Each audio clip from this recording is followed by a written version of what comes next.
of teachers are intimidated of free talk classes. They find it scary. They worry, what if we have nothing to talk about for 25 minutes? Am I going to get a complaint? Am I going to get a penalty? Oh, what should I do?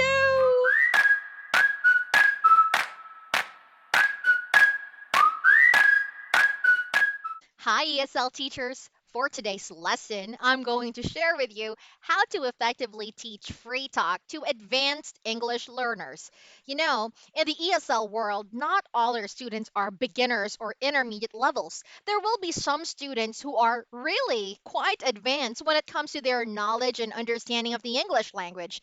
That's why these students, typically adults, would sign up for courses that involve free talk.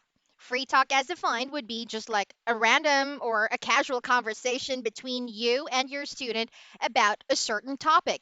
It could be free talk with topic, there's a given topic based on the lesson plan, or free talk without topic. Literally, there's no topic given on the lesson plan, and you, as the teacher, would have to come up with the best topic fit for the lesson. Now, teachers, don't be afraid of free talk. Preparation is key. Knowing what you're supposed to know is key. As long as you know what you're supposed to do, trust me, free talk would be a great class because it's just like speaking with a friend. Tip number one, be ready with questions. Preparation is key, as mentioned earlier.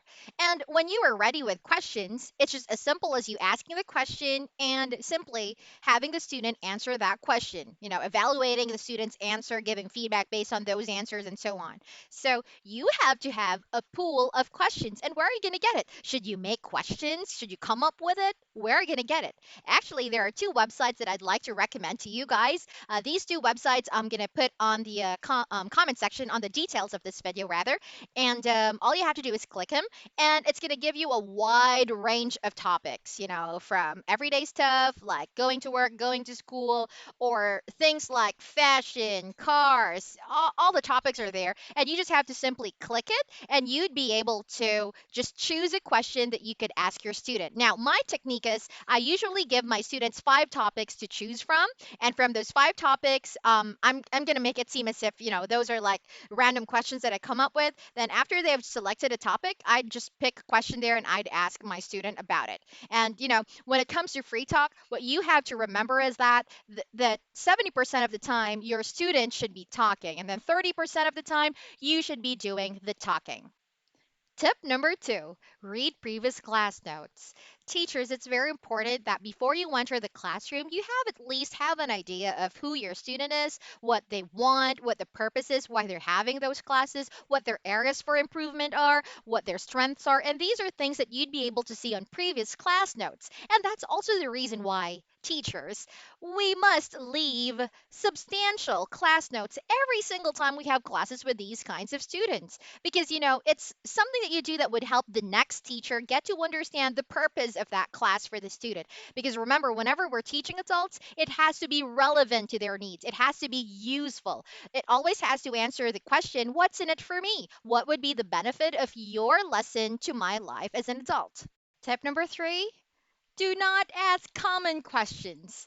Common questions like, what's your job? What do you do? What's your major in college? What are your hobbies? What's your favorite food? What's your favorite holiday? These are common questions that I'm sure that student is tired of answering. Like, I had this free talk student before.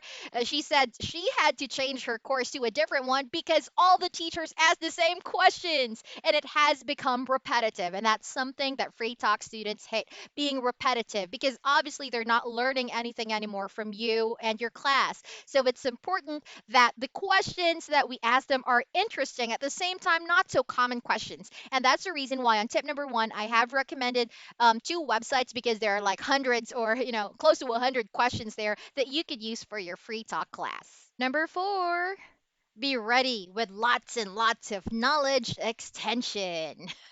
Whenever we're teaching free talk students, this is going to be the perfect place for you to demonstrate your expertise when it comes to the English language, your knowledge about verb tenses, pronouns, prepositions, phrasal verbs, all those things that many of us have already forgotten from high school or college.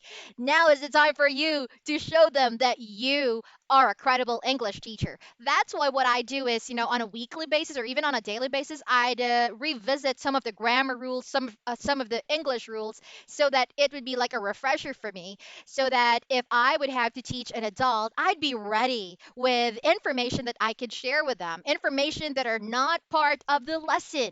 These are pieces of information that you can only get from your stock knowledge, the information stored in there about your knowledge about English. That's why English teachers, it's very important that you also do some studying, right? We don't want to make our students feel that we're not subject matter experts. And as a teacher, you have to be an expert on what you are trying to teach. Tip number five, encourage questions. It's very important that you get to check with your students if something isn't clear to them or they have something to clarify about the lesson. And it's not enough that you ask the question, do you have a question? Do you have clarifications?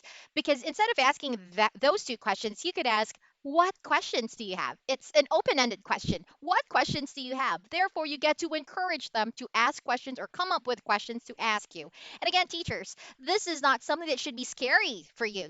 What if you don't know the answer, right? So we have Google, and there's also what we call stock knowledge, information that we know about English, about the English language. Or let's say you're unable to answer the question because you really don't know the answer. You could say, oh, I'm going to find out the answer to that question, and on our next class, I'll answer it for you. Let's park that for the meantime. And finally, give useful advice and feedback.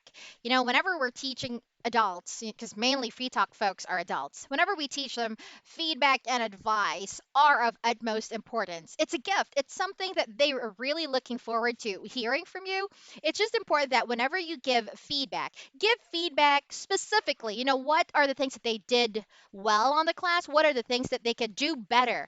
Areas for improvement. You got to give feedback about their pronunciation, their fluency, their coherence, their grammar, their vocabulary, their reading comprehension, their writing skills, anything that applies to the lesson. And whenever you are giving pieces of advice, make sure that these pieces of advice are useful to them. Put yourselves in the shoes of your student and think of ways on how you'd be able to improve your English, knowing what you already know. Let's say practice in front of a mirror, try to enunciate, listen to audiobooks, repeat after what you hear on TV whenever you watch English TV shows and so on. There are so many advice that you could give your student. Just make sure these are, non-generic advice. Make sure that they are really tailor-fit or customized to your students' needs. And this is the end of our video. Thank you so much for watching these tips on how to better facilitate free talk classes. You guys, I'm sorry if I'm just so like hyper right now. I just ate breakfast and I'm usually extra hyper when I've just eaten. So sorry if my energy was too overwhelming to you guys. But anyway, I really do hope that you've learned something from this video. Everything that I share here would be based on my years of teaching, and I do hope that even in a small way, I could help you become a better teacher. If you like this video, you guys know the drill. Don't forget to give it a thumbs up. Comment down below if you have any comments, questions, video requests, or anything that you'd like to say to me. And of course, subscribe to my channel, Teacha Karen. Show some love by subscribing and hit the bell icon to get notified for new video uploads. Thank you so much for watching, guys, and I'll see you soon. Don't forget to check out these videos that I'll be recommending. I'm going to be recommending a playlist and a video. Don't forget to watch them because I'm sure you'd be able to learn a thing or two from these videos. I'll see you guys soon, and don't forget to be a blessing to the people around you. Bye bye.